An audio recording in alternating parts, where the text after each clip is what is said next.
y'all, welcome to today's video. In today's video, I'm gonna be looking at probably the easiest way for each party to get 10 votes across the aisle. We saw recently what we have been with raising the debt, ceiling, and we could realistically see a lot more votes like that, a lot more filibuster line-ish, if that makes sense, votes, probably something like that with the infrastructure bill. So yeah, and honestly, this will probably just be helpful for in the future. Yes, I have independent D. They're independents, but they're basically Democrats, or they're sort of on the left of like the American political scale, or at least in Congress.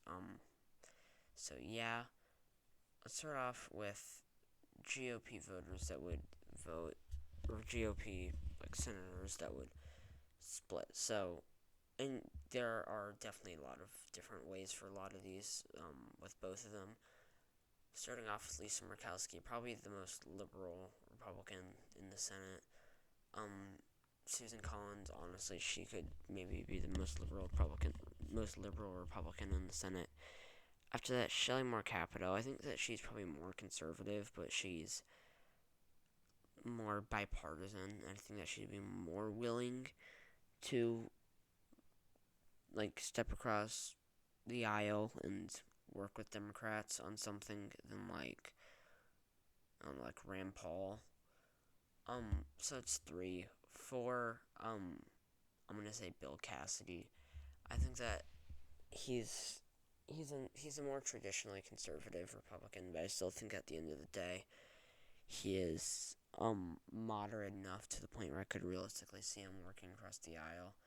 Richard Shelby, fairly similar. I think that he is more of a traditional conservative that would work across the aisle with Democrats. Another one, Mitch McConnell. I mean, like, being the Senate Majority Leader, if they want to get literally anything done, which he's playing politics, he probably doesn't, but if he wants to, like, for example, raising the debt ceiling so that we probably don't have, like, a recession, he's the GOP leader in the Senate, and I also think he is more traditional, I think he's a more traditional conservative, and like we've been seeing with Cassidy and Shelby and sort of Shelley Moore Capito, I think that traditional conservatives are more likely to step across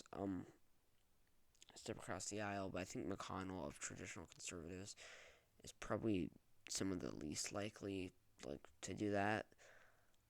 But still, I mean, like, I think that he is definitely one of the Republicans that would be more likely to. Honestly, you can take his name off of here and it would not affect it much. I think that there's loads of Republicans that are probably more likely to.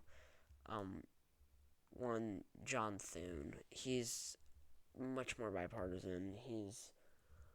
He was very anti-Trump as well. I think at the end of the day, Thune is probably one of the one of the easier votes for Democrats to get.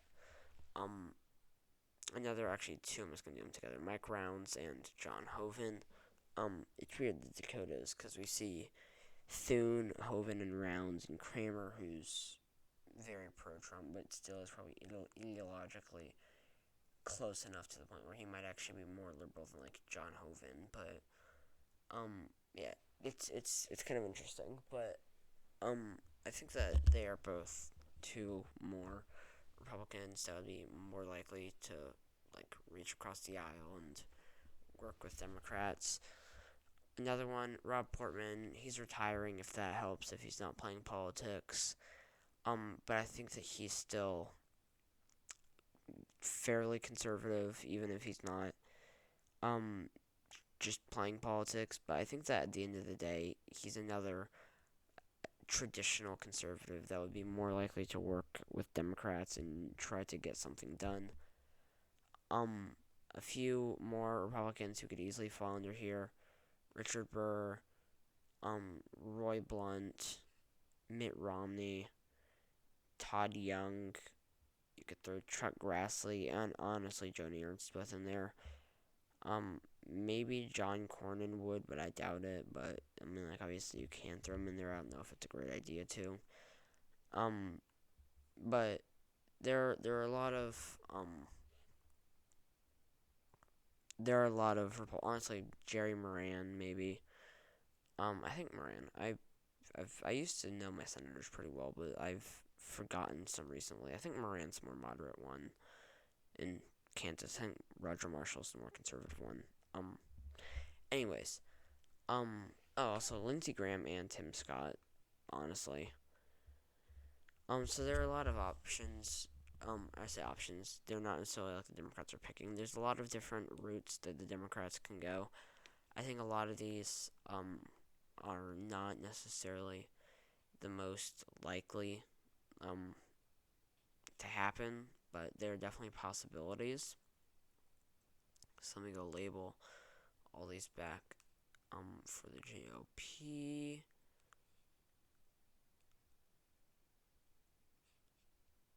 Random side note: Ben Sass is more moderate, or not moderate. He was more anti-Trump, but he's actually one of the most conservative Republicans in the Senate.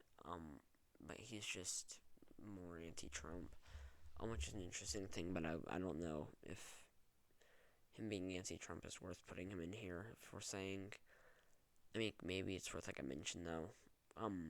For the Democrats, would cross over. Obviously, Sinema and Manchin are two of the most likely to cross over. John Tester is another one.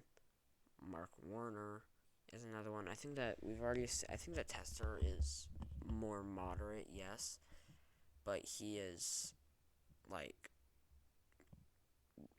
probably. I think he'd be more party line, but I think if the GOP was looking for 10 Democratic votes, Tester is one of the easier, or one of probably the easier Democrats to like convince, given how moderate he is. Warner is one of the more moderate Democrats in the Senate. John Carper, another one. So, yeah, kind of. We're at 5.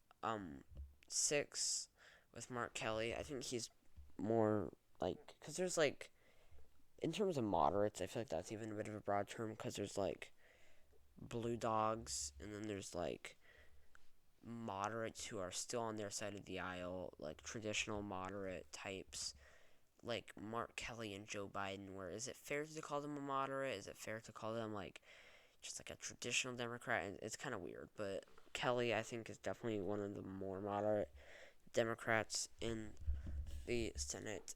Same with Di-Fi. I think that she is one of the more moderate Democrats, but she's less harmful to their agenda at times than like Kirsten Sinema, even though she isn't more like, yeah, obviously she isn't further to the right than Sinema, but she's still fairly close. Also, yeah. Also, Angus King, yes, he's an independent. We're going to consider him basically a Democrat for this. And then there's actually a lot of options for the Democrats or for the GOP to choose from. I'm probably gonna label a bunch of them. I don't have a clear definitive like at this point 9th and 10th yet, but there's a lot that they can choose from or try to obtain. Obviously, both Hickenlooper and Bennett I think are fairly solid options. Chris Coons is one of the better options. Both Jeanne Shaheen and Maggie Hassan, I would say, are two solid options. They are some of the more likely senators, I think, to like vote across party lines. So I don't have necessarily a definitive list. If I had to pick, I would probably say